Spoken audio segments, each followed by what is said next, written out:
Okay, so how did you feel about the set tonight? Yeah, I mean, I had a great time. It was like I'm still kind of like personally I'm new to like the festival scene, like playing festivals, so I'm still getting used to like. So you're used to playing like small clubs. I'm like a club guy, so it's like learning like what songs work, what they don't. So it's a lot of like trial and error. But no, the energy that festivals give you, or like, it makes you want to. I just want to climb the scaffolding and like jump into the crowd. I understand, like that's what it does. You would do that though. I would do that, and then I would really die and fall because I'm a klutzy motherfucker. So like, but overall, no, I was extremely happy with my set. Yeah, it was just like. Awesome. You hear a lot of DJs talk about sometimes. Like, do you play for yourself or do you play for the crowd? When I DJ, I play for the crowd. You play for the crowd? Yeah, I mean, there's a couple songs, maybe one that I really love that I'll play. That's usually it, but this is what my theory is: DJing, you play for the crowd; producing, you do for yourself. So what do you which one do you think is more important? Well, both. Like, production is all about, like crafting who you are, like telling you who you are through your music.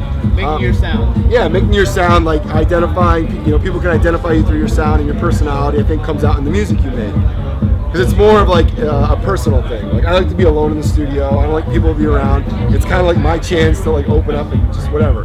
But DJing, I think it's like, dude, the people come, they pay hard-earned money. Most people like have jobs, they want to pay, they want to come out and they want to have fun. So like, I want to give that to them. You're there for them. Yeah, like I try and give them as best time as possible in my own way, but like I still play for them. That's the way I come from. So we were talking about your, you played a set in London a couple months ago that we were at, and it was a longer set, and it was one of the craziest things I've ever been to. Dude, it really it was set the off place the off. wall. You remember that one? Yeah. Oh, dude, are you kidding me? Like, I'm talking about it now. I completely remember. Right, and that small little bass.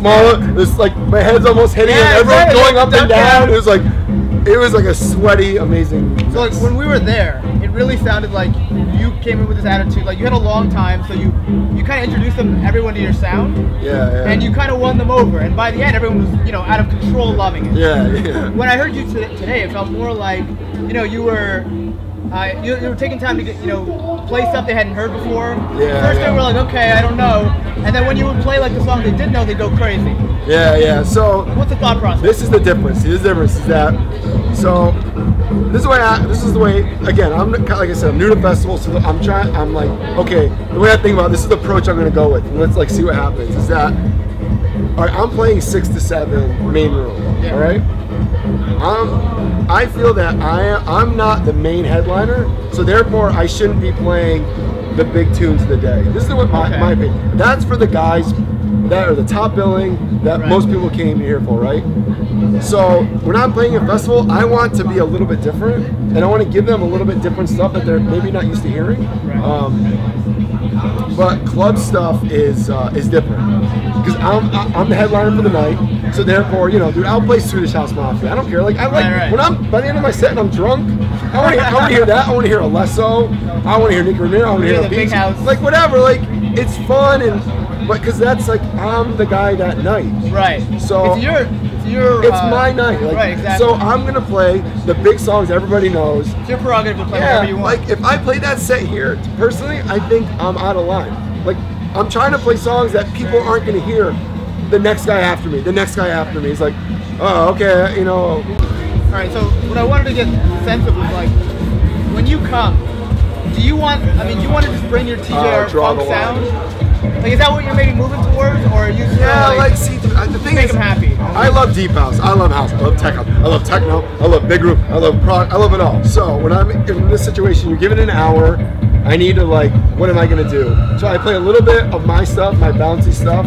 So they're like Ode to Oi, I play Will Sparks, I play Joel Fletcher, I play Dioro, I play those guys. That's kind of like my little Melbourne little area. And then I'll play big room, like big kick drum, like Showtex and that's the best. You move around a lot though. WW. Yeah, then I'll play. Yeah, then I'll play like I made my own little like mashup of MIA and WW, like my own little thing, and then I'll play a Cruella. I'll play my bootleg Cruella, yeah, and what other stuff did I play? So I was TNT. And then in the trap, and I go in the trap. I love trap, and like DJ Snake stuff's awesome. I play it like I kind of give a little bit of like kind of what I think people would like to, you know. Yeah. But I try and give it a flavor. I try to mix it up. And again, because I'm trying to, personally, I think going to trap. All right. So let me just ask you this: what you know, when you see other big names, like, is there somebody who you want to be like? You see like, you know, a name like Tiesto headlining tomorrow. You know, you're thinking, I want to be there. Diplo. Why Diplo? He's the man. First of all, the guy's got an amazing ear. The guy finds talent everywhere, so it's a huge respect. I learned the guy's broke so many artists, it's ridiculous. And he makes white girls go crazy. Twerk as crazy as I've ever seen. And he's one of the coolest motherfuckers that you'll meet. Super cool dude. We're gonna send this to him. Yo, him and Crookers. Yeah. Rob from Crookers is like the best guy. Last question. Let me say, you know, you've been in the industry a long time. You've seen a lot of stuff. What advice do you have out there to, you know, the young artists, DJs, creative types who are, you know, looking to get started? They're not sure. You know, what do you want to say? Like, the hardest thing to do is creating your own unique sound, right? So I think in order to do that, the first thing you have to do is stop following the trends of the day, because that changes all the time. And dare to be different. Yes, but if you want to be successful, I think personally, want to be successful, simplicity.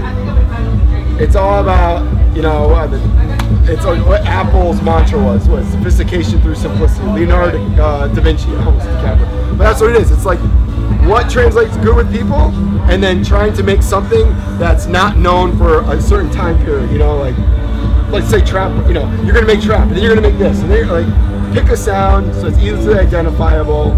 That's a simple form. So pick, you know, make your own sound and keep it simple. Make your own sound, keep it simple. Classics are the classics, right? They don't change. Yeah, dude, listen, like the most popular, like Billie Jean, Michael Jackson. It's the simplest music. Yeah, the thing is, but it's very clever on the melodies. It's very clever. But it's all about a lot of times removing sounds that aren't there. Last thing, and this is just from what you said. What do you think about like the simplicity of the new Kanye album? I went nuts. I fucking love it. I think it was amazing, dude. I was going nuts. I'm not big on like his rapping and stuff. I think like the guy says though some amazing play things. New Slaves. Yeah, I know. Play New Slaves. Yeah, like, right. I'm not a, you know, what was that? I'm not a leader, a follower. I'd rather be a dip than a swallower. Like that line's right. But yo, his beat, like, I give that guy respect. He's a crazy egomaniac, but he's breaking new sounds. He doesn't give a fuck. That's why I love him. All right, man. That's all the time we have. All right. Thank you so much.